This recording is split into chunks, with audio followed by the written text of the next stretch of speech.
Buenos días, mi nombre es María de la Paz López Doctor, estudiante de la Universidad Abierta y a Distancia de México, presentando el momento 2 de la evidencia de aprendizaje de la unidad 2, en la que veremos sepsis y nutrición. Y de esta veremos lo que es la definición, criterios y fases, cambios fisiopatológicos y la intervención nutricional.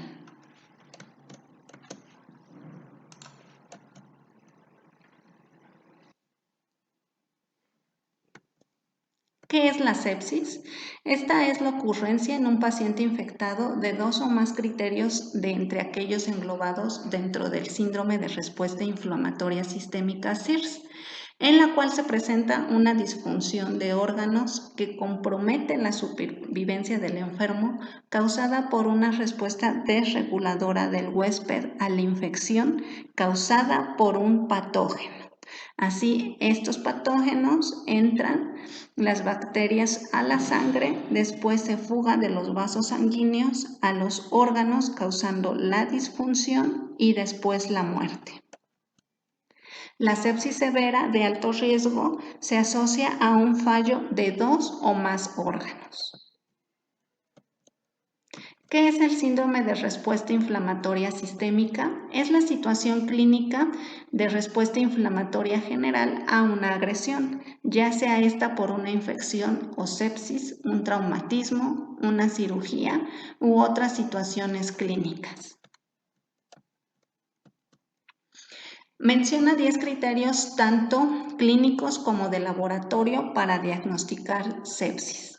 Es la frecuencia cardíaca mayor a 90 latidos por minuto, temperatura de 38 a 38 grados centígrados o menor a 36 grados centígrados, leucocitos mayor a 12.000 o menor a 4.000 células sobre milímetro cúbico, o bien la presencia de leucocitos normales con más del 10% de formas inmaduras, una frecuencia respiratoria mayor a 22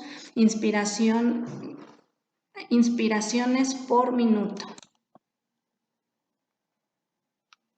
La presión parcial de dióxido de carbono es menor de 32 milímetros de mercurio. También se presenta una alteración del estado mental.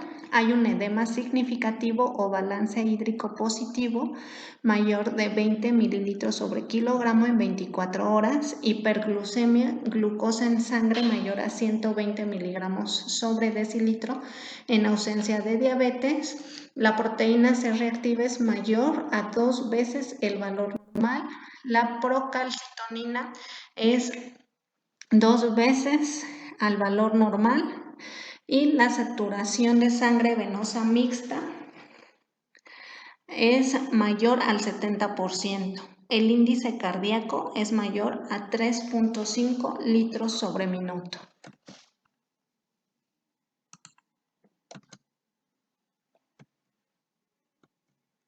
Las fases del estrés metabólico en la sepsis son dos, la fase F o de choque y la fase flow o de hipermetabolismo. En la fase F y de choque hay una menor perfusión tisular, la velocidad metabólica disminuye y el VO2 también disminuye junto con la hipotensión y la hipotermia.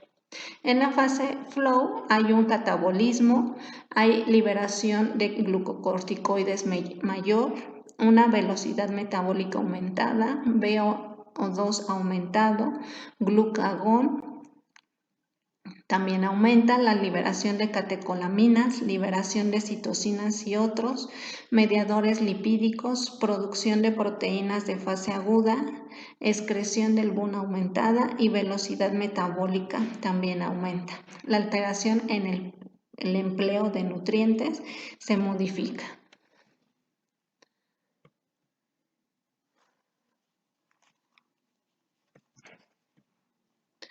El incremento del gasto energético en una persona en sepsis aumenta de 1.5 a 2 veces su estado basal, pero puede haber también incrementos mayores de acuerdo al tipo y gravedad del estrés. La falla orgánica múltiple en la sepsis es la disminución potencial reversible en la función de uno o más órganos que son incapaces de mantener la homeostasis o equilibrio sin un sostén terapéutico, y es la falla orgánica que puede conducir a la muerte.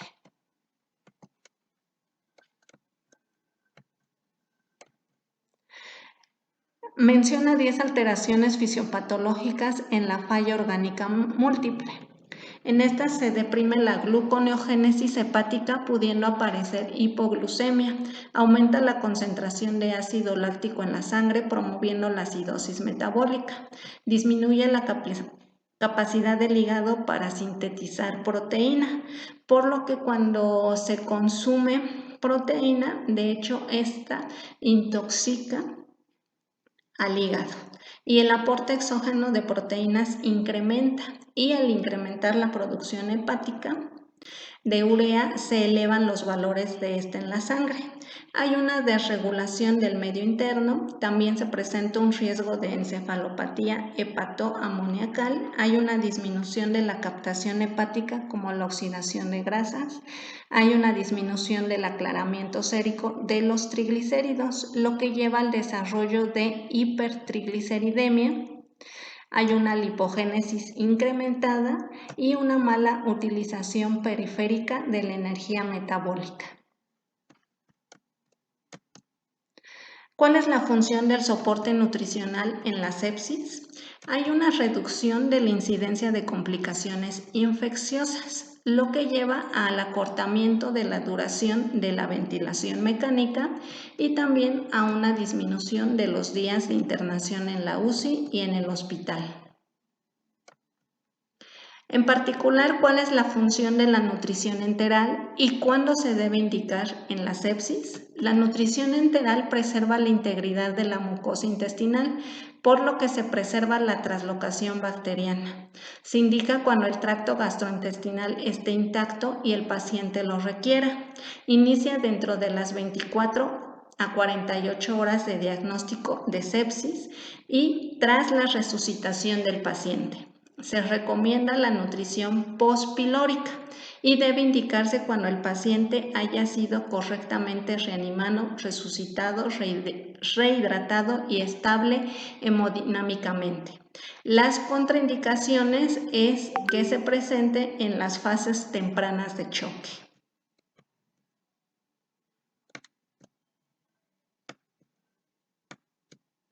¿Cuáles son las consecuencias de la nutrición enteral en la sepsis? Hay una perfusión esplánica comprometida en situaciones de hipotensión arterial, causando isquemia intestinal, por lo que se inicia después de la resucitación adecuada del paciente. Los signos de la intolerancia intestinal son distensión abdominal, ocurrencia de vómitos, y esta se debe checar para detectar isquemia intestinal subclínica en el paciente y así poder evitar lo que es la isquemia intestinal. La nutrición completa o trófica. ¿Cuál de las dos se ocupa? En el paciente con choque séptico es mejor la nutrición enteral trófica, ya que aporta limitadas cantidades de energía. Esta puede variar de 240 kilocalorías hasta 480 kilocalorías en 24 horas. O también se puede dar del 60 al 70% de los requerimientos estimados, pero limitado hasta 500 kilocalorías en 24 horas. Cuando se aporta la energía completa que requiere el paciente, se ha observado que se presenta diarrea, residuo gástrico elevado y lo que lleva a la incidencia de complicaciones e infecciones que aumenta en estos pacientes, por lo que es mejor nutrición trófica. La función de la nutrición parenteral y si es recomendable. La función de la nutrición parenteral realmente es solo para aportar nutrientes, para nutrir al paciente, pero no con toda la energía que requiere, ya que se recomienda solo cuando no se puede nutrir al paciente de otra forma o como complemento de la nutrición enteral, si no se puede alcanzar el requerimiento energético prescrito. pero siempre se recomienda como primera opción la nutrición enteral. ¿Cuáles son las recomendaciones de carbohidratos, lípidos y proteínas en el paciente séptico? El aporte de carbohidratos es del 50% diario o 70% de energía no proteica, que en gramos por kilogramo día es de 5 a 6. En los lípidos es el porcentaje diario de 30% del BED, que en este caso también puede ser el 30% de energía no proteica y es de 1 a 2 gramos kilogramo día. Y de las proteínas es del 20%, que es de 1.2 a 1.5 gramos kilogramo día. Esta es la bibliografía que se utilizó para realizar este trabajo. Muchas gracias por su atención.